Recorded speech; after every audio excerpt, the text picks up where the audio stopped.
The Dominion broadcast began like a sermon to the stars. A dozen warships hovered in low orbit, their hulls gleaming like obsidian knives against the bleeding skies of ruined Earth. From the command barge, suspended on grav thrusters above the skeletal remains of New Anchorage, Admiral Exorvel's voice echoed across every frequency. Radio, Holonet, civilian stream. Your resistance is quaint, he said, pacing with regal flair across the polished deck, his voice rich with venom and certainty. Your weapons are antiques. Your snipers, legends you whisper to each other in desperation. He paused dramatically, turning toward the hovering broadcast drones. His elongated face and silver-cracked skin caught the sun, giving him the look of a prophet as much as a tyrant. I've walked unshielded across 5 dead worlds. I've seen death approach, and I've laughed in its face. Earth has nothing left to frighten me. 3 kilometers away, nestled beneath the charred remains of a collapsed parking structure, Corporal Rhea Morgan watched him through the cracked lens of her custom-augmented scope. She didn't flinch. She didn't curse. She simply breathed. The rifle, cobbled together from both Earth alloy and Dominion plating, rested on a cloth of torn insulation. A few cracked circuit boards flickered faintly beside her elbow. Her eye followed Exorvel's every move. The scope displayed wind vectors, shield oscillations, heat flickers, and the rhythmic pulse of the Admiral's movement. She had calibrated for them all. He was exposed for barely a few seconds every 2 minutes. Not enough for most shooters. But she wasn't most shooters. The city around her was a mausoleum. Skyscrapers stood like snapped ribs of some long-dead giant. There were no birds, no engines, just the low hum of Dominion skycraft above and the distant mechanical whine of reconstruction drones below. Everything organic had either fled or died. A soft ping echoed in her earpiece. Whisper's voice, calm and genderless, barely audible. Target behavior consistent. Shield cycle stabilizing. Firing window in 87 seconds. She didn't reply. Her hands adjusted the compensator by 1 degree. Breathing in through her nose, out through her teeth. She'd been waiting 3 days for this shot. Eating protein paste in darkness. Sleeping in 20-minute shifts. The building around her had collapsed at the perfect angle, half shielding her from heat sensors, half providing line of sight. She had mapped every patrol, every drone path, every second of Admiral Exorvel's routine. And she hated him without emotion. There was no rage in her chest, no boiling vengeance, just a cold memory of a field hospital burned from orbit, and the sound of her younger brother screaming when the sky cracked open. A flicker of static on the scope pulled her attention. Exorvel leaned forward, speaking now to the humans who remained alive, those still in hiding, watching, hoping. I have seen your myths, he sneered. Your so-called snipers.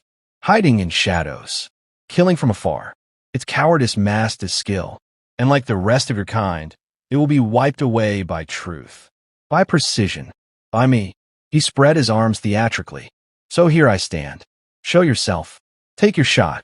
Whisper chimed at her ear again. Firing window recalculated. 61 seconds. The Dominion leader tilted his head slightly, the corner of his lip twitching. He was enjoying this. Commanding attention across a dying world. Daring ghosts to challenge him. It made sense. The last time a human sniper had taken down a Dominion officer was 6 years ago. Since then, they'd adapted. Shields, cloaking drones, reflex augmentations. But arrogance had a cycle, just like his shields. She knew his habits better than he knew his own. The slight lean in his gait when he made rhetorical points.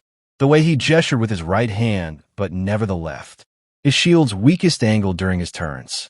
His tendency to make closing statements facing the west, where the dying sun always gave him dramatic lighting. Rhea blinked, shifting the angle by 1/10 of a degree. 37 seconds, Whisper said. In the scope, Exorvel stepped to the edge of the barge. The crowd of officers behind him, dressed in high-collared armor, held their breath. Not out of fear, for their kind rarely felt it, but anticipation. Their admiral loved drama. She steadied her breath. 20 seconds. The city remained silent. A still world, waiting for punctuation. Exorvel raised both arms now. I have no fear of insects hiding in dust. Let this be the final broadcast Earth ever hears. Let my voice be the whisper. 10 seconds. Target exposed. Shield fluctuation predicted. Hold. Her finger curled around the trigger. The scope adjusted, auto-tracking minor drift, confirming heat bloom, registering a twitch in his lip. Exorvel inhaled to finish his sentence. Last echo of your pathetic whisper. 2 seconds. Fire. She exhaled and pulled. The report of the shot was silent to all but her. The bullet, magnetically accelerated and laced with phase disruptor alloy, vanished into the haze. It moved faster than sound, faster than warning. Rhea didn't watch for the impact. She had already begun packing her kit. Shot confirmed, Whisper said flatly. Admiral Exorvel terminated. A crackle of static danced across the old radio nearby as Dominion signals spiraled into confusion. Command link scrambled. Officers screamed partial orders. Some drones froze midair, their instructions lost. In the scope's afterimage, all that remained of Exorvel's face was red mist and a falling crown of silver plating. She slid her rifle into its padded casing, wiping it with a cloth that once bore the insignia of her squad. The old logo was faded, almost erased. She zipped the case shut. There were 47 minutes until the Dominion began wide-range retaliation sweeps of this sector. She'd already mapped the drainage tunnels, calculated the crawl distances, measured the echo patterns of her own footsteps through the collapsed corridors. The exit plan was already in motion, but as she passed a cracked support beam, she paused briefly, reached for the charred wall, and scratched one word into it with the tip of a broken knife. One. Then she disappeared into the rubble, soundless as a memory. Above, the Dominion fleet began to panic. Officers clashed over protocol. Ships broke formation. Replays of the assassination were already looping across internal networks. The voice of their immortal admiral had been silenced by a single, primitive weapon. They didn't even know where the shot had come from, and they were afraid. The smoke hadn't settled before the fleet started screaming. Encrypted Dominion channels flared to life, desperate voices overlapping. Admiral Exorvel was dead. Not wounded. Not ambushed. Eliminated mid-broadcast. Panic rippled through the ranks of a force that had never experienced fear from below. Their war doctrine relied on certainty, on superiority. Now, something unseen had punched a hole straight through their leader's skull, and no one knew how. Rhea Morgan was already crawling through a ventilation shaft beneath the city ruins, her hands bloodied from concrete and shattered metal. The rifle was strapped tightly to her back, broken down into sections and wrapped in scavenged polymer mesh to reduce magnetic traces. Her pulse was calm, her face unreadable. The tunnels beneath New Anchorage were labyrinthine, part of a pre-Dominion metro grid long abandoned during the first orbital bombardments. They twisted under charred ruins, through collapsed malls and beneath fallen cathedrals. The Dominion hadn't bothered to map them. Their occupation had focused on above-ground dominance. But Rhea had walked these dead paths a dozen times in her head before ever firing a shot. The AI voice clicked in her earpiece again. 10 minutes until Dominion drones breach Sector 4. Recommend exfil speed increase by 6%. I'm aware, she murmured, her voice hoarse from days without speaking. Her knees ached. Her right boot was torn at the heel. Her ribs still throbbed from a collapsed wall 2 weeks ago. But she moved forward like a phantom, shifting around rusted support struts and ducking beneath flickering ceiling remnants. A generator above hummed faintly, powering a surface outpost that hadn't yet realized its command structure had been decapitated. The Dominion would lash out now, blindly. They'd assume the shot came from orbit or from some remaining Earth Coalition tech. They wouldn't believe that a single human, alone and underfed, had made the impossible kill with an old rifle and steady nerves. She turned a corner and dropped into a darker shaft, sliding silently into a narrow space between two collapsed sewer mains. The stench was ancient, but she barely noticed. This was part of the route. 12 more turns, then the surface access panel behind the broken rail line. Whisper chimed again. They're sweeping the sky with radiation spikes. Orbital drones have begun high-frequency scans. Let them look, Rhea said. We're already ghosts. Behind her, far above ground, the Dominion warships reorganized. Panic turned into orders. Protocols activated. Cities were locked down. Civilian sectors herded into security zones. Dozens of sniper scopes scanned the ruins, none of them knowing that their target was already gone, lost beneath layers of ash and broken stone. But not everyone in the Dominion fleet believed it had been a fluke. High Commander Relthak stood in silence aboard the secondary flagship, watching the slowed footage of Exorvel's final moment. Again and again, the same fragment, his sentence unfinished, a blur crossing the screen, and then the grotesque splash as the Admiral's head split apart like shattered glass. He turned toward his adjutant, a spindly officer with compound eyes and trembling hands. The trajectory? Unknown, sir. We've reverse-engineered every possibility. No registered Dominion weapon matches the impact signature. No plasma trace, no kinetic residue. It was analog but precise. Analog? Relthak repeated the word like it was filth. Yes, ballistic, accelerated metal. The silence in the room deepened. Officers glanced at each other, but said nothing. Pull satellite feeds. All of them. Trace any known human weapons specialists in this zone. I want to know who did this, Relthak said coldly. His adjutant hesitated. Sir, respectfully, it may be no one we know. We believe the shooter used makeshift tech, a hybrid of our alloys and Earth's weapon systems. Then she's not just a shooter, Relthak said, turning back to the screen. She's an engineer, a hunter, and she made a statement. The image froze again on the moment of impact. Relthak zoomed in. In the pixelated blur, he saw the Admiral's last expression, confidence, just before death. She hunted him. Rhea continued through the tunnels, listening as Dominion communications distorted overhead. Drone patrols began sweeping too wide, overlapping sectors. Panic made them clumsy. One drone passed within 10 meters above her, scanning wildly in random arcs. She stayed still, breath held, her rifle cradled like a sleeping child. A single mistake now could undo everything. She waited 63 seconds, just long enough for the search pattern to move. Then she crawled forward again, fingers dragging over scorched tile. The darkness no longer hindered her. She had mapped these paths by memory. Every twist, every crack, every place to hide. There were no safe houses anymore. No resistance cells to run to. The sniper squads had died out a year ago. She was all that remained in this sector, just Rhea and the rifle. No glory, no rank, no audience, just purpose. She reached the exit shaft, climbed the rusted ladder, and pushed open the maintenance panel with a soft groan of metal. A cool gust of wind hit her face. The surface smelled like scorched earth and ozone. The night was beginning to fall, and the ruined city glowed faintly with Dominion lights. Rhea stood slowly, half-shrouded by a burned-out transport bus.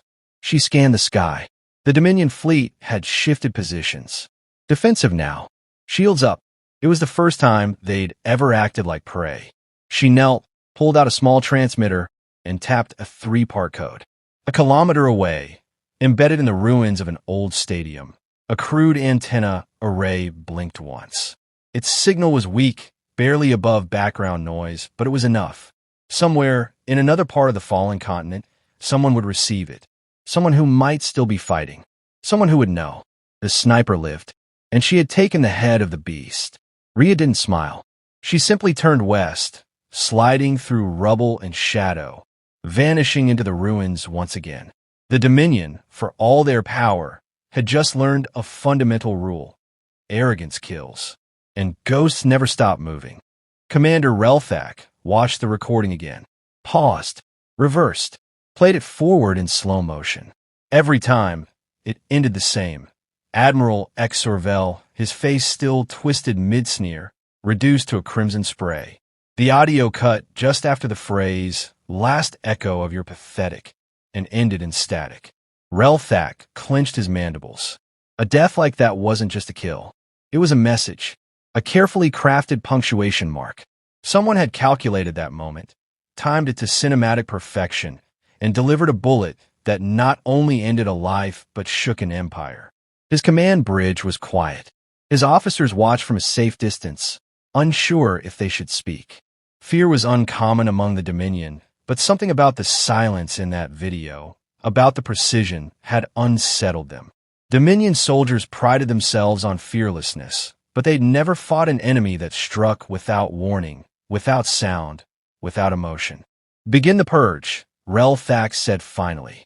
"All sub-level structures in Sector 4. Incineration drones. Sweep and burn." "But sir," one of the tacticians said, voice uncertain, "there are still over 30,000 compliant humans in that region." "Collateral." The order was relayed without further comment. Below, in the ruins, Rhea watched the sky brighten. Not with sunrise. There was no warmth in this light, but with the pale violet glow of the Dominion's orbital purge fires. The drones descended like angels of sterilization, flooding the cracks of the city with ionized flame. She didn't move. Not yet. Hidden beneath the west overpass, in a culvert surrounded by steel bones, she waited. The fires didn't reach this far.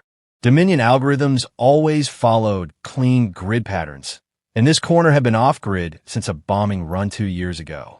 Her body was still, but her thoughts were moving. The shot had done more than kill the Admiral. It had struck at the Dominion's illusion of control. They ruled by fear, by predictability, by spectacle. Exorvel had been their face, their voice, the symbol of their invincibility. Now he was gone, reduced to an image they couldn't scrub fast enough. And someone, somewhere, had recorded it. She'd used a relay embedded in the scope's housing to leak the feed to an old orbital satellite. An Earth relic, half-dead and blinking in decay. It would take time to transmit. Days, maybe. But eventually, it would reach the scattered survivors. And when it did, they'd see what she saw. That the enemy could bleed. A faint rustle reached her ears. She turned her head, slow and deliberate, and spotted movement on the ridge above. 3 Dominion scouts in urban armor. Their suits blended with the gray stone, but not perfectly. They moved with haste, nervous energy. She closed her eyes for half a breath. Then, like a mechanism clicking into place, she became the weapon again. No panic, no hesitation, just calibration. She shifted her weight, rolled silently to a crouch, and slid her hand to the pistol at her hip. Not the long rifle. Not now. Too loud. Too much heat. She waited. The scouts whispered in their tongue, distorted by comm static. One broke off, circling toward her flank. Rhea moved 2 meters through the rubble, staying low, hugging shadows. She timed her steps with the gusts of wind that still howled through the skeleton buildings. As the flanker passed beside the collapsed wall, she rose and struck. A silent thrust, clean between the upper plates of the armor. The scout stiffened, convulsed, and dropped without sound. The others turned too late. Rhea moved like vapor, ghosting through rubble, weapon drawn. 2 shots. Subsonic rounds. The second scout fell with a dull grunt. The third bolted, panic overriding protocol. She didn't chase. She crouched beside the first body, retrieving the scout's locator beacon and slipping it into her coat pocket. The Dominion would track their fallen soon enough, and when they did, they'd triangulate in the wrong direction. Noise erupted above her, engines roaring to life, patrol ships sweeping lower. Dominion responses were increasing in speed, but not in effectiveness. They were reacting emotionally now, which made them sloppy. She moved across the ruins, through alleyways of glass and bent steel. She passed burned playgrounds and shattered billboards advertising off-world vacations.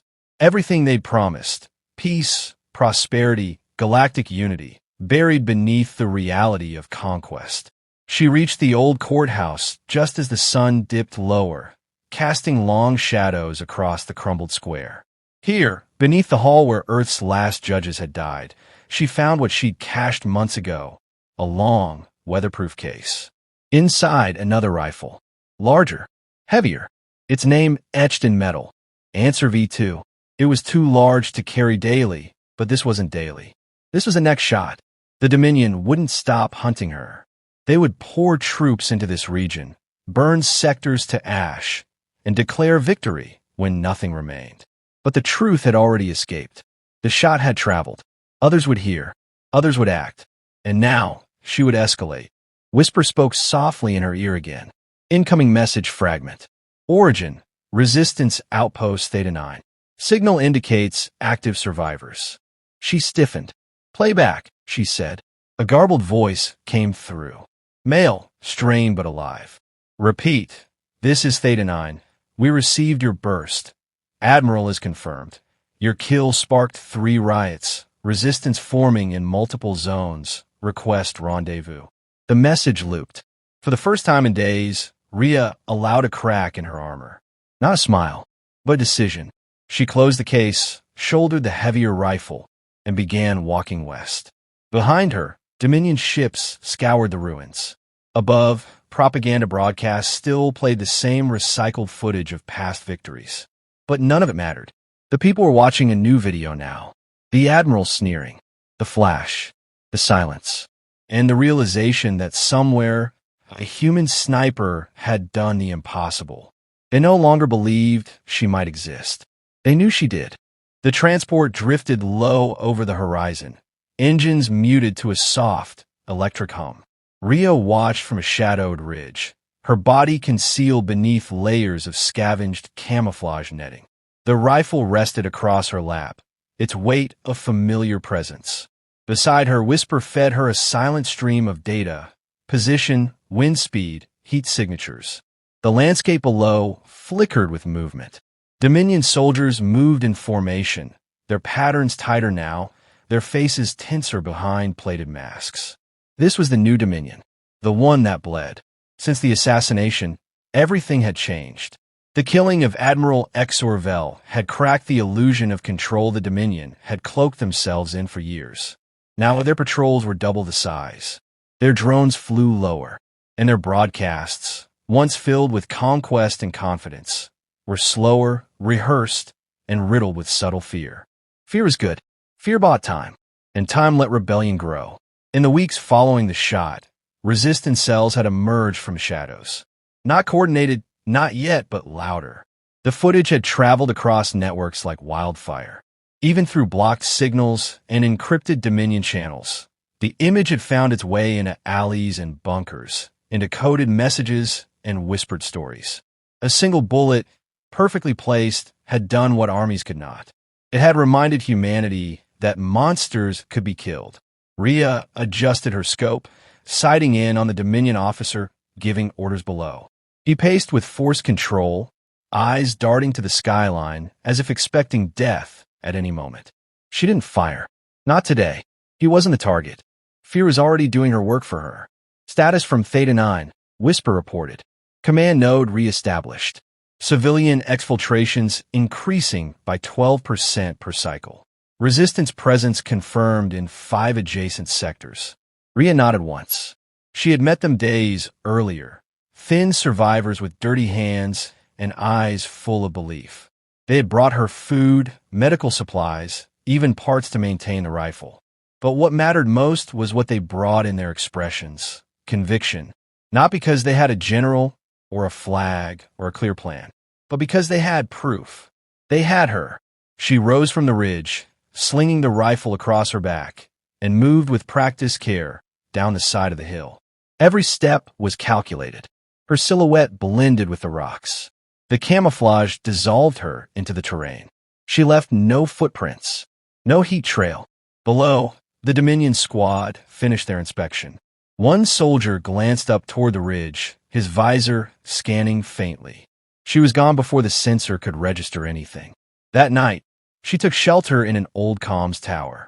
Half of it was collapsed, its antenna snapped like a bone, but the sublevel bunker was intact. She sealed the hatch, set perimeter alerts, and collapsed onto the floor. Her body ached, muscles sore from days without proper rest, but her mind remained sharp. She didn't sleep. She listened. Dominion frequencies swarmed with uncertainty. Officers arguing protocol, Missions aborted, local commanders requesting immediate reinforcements. Somewhere in the static, she caught the voice of Commander Relthak himself, cold, clipped, and barely masking the tremor in his tone. "We are not losing to a myth," he growled. "Find her." But they couldn't. She moved too well. She studied their patterns, anticipated their logic. The Dominion was advanced but rigid, efficient but predictable. They couldn't understand an enemy who didn't follow rules. And she didn't hunt for glory. She hunted for purpose. She had learned to live in in-between places, in heat shadows, beneath electromagnetic blind zones, inside the folds of war they never looked twice at. She wasn't a soldier anymore. She was something else. Something quiet, cold, and methodical. The next day, she reached Outpost Theta 9 by nightfall. A cluster of caves reinforced with salvaged metal and camo foam, lit with flickering power cells. The survivors greeted her with reverence, though she offered none in return. She wasn't a symbol. She didn't speak in rally cries or deliver promises. She gave them one thing only: tactics. She marked patrol routes, taught them how to mask heat signatures, explained where the Dominion sensors were weak. She demonstrated how to dismantle trackers, where to aim to pierce armor, how to calculate orbital rotations to exploit blind spots. She turned desperation into strategy. And when they asked her name, she simply said, "Rhea." Not hero, not ghost, just Rhea. By the fourth day, their cell had grown. More survivors trickled in, some carrying weapons, others carrying scars. They all brought the same thing: stories of the broadcast, of the shot, of the fall of Exorvel. The myth had become a doctrine. One bullet, they said. One moment. It echoed louder than any speech. From orbit, Commander Relthak monitored the growing unrest. Each report brought worse news. Civilian compliance was dropping. Convoys were disappearing. Rebellions were erupting not with banners or blasters, but with calculated strikes, quiet, precise, brutal. He reviewed intercepted footage. Dominion officers ambushed in alleys, patrols picked off at long range, broadcast centers sabotaged. And each time, somewhere near the scene, a single word etched into walls, burned into data pads, whispered through dying radios. One. Relthak stared at the word. Not a signature. A message. He turned to his strategist. "Update the field protocol. Effective immediately." The strategist hesitated. New engagement orders? No speeches. No open formations. No pauses for propaganda. Issue the following: do not mock humans. Do not speak while standing still. Never assume they are alone. He watched the officer nod and leave. Alone now, Relthak looked once more at the frozen image of the Admiral's last broadcast. The final frame, the smug curl of the lips, the pride in his eyes, and then the blur of the bullet. Mid-sentence, he shut off. In the caves below, Rhea prepared for the next operation. She cleaned the rifle, sharpened the knives, rechecked every map. The others looked to her without words, understanding now that this war wouldn't be won with numbers or noise. It would be won in silence. They moved that night, silent shapes across broken fields, aiming not for victory, but disruption. They would not shout. They would not declare. They would show. As the stars overhead blinked in cold silence, Rhea whispered to Whisper, "Mark new coordinates." "Let's remind them." Whisper replied, "Come as always." "Ready," and the hunt resumed.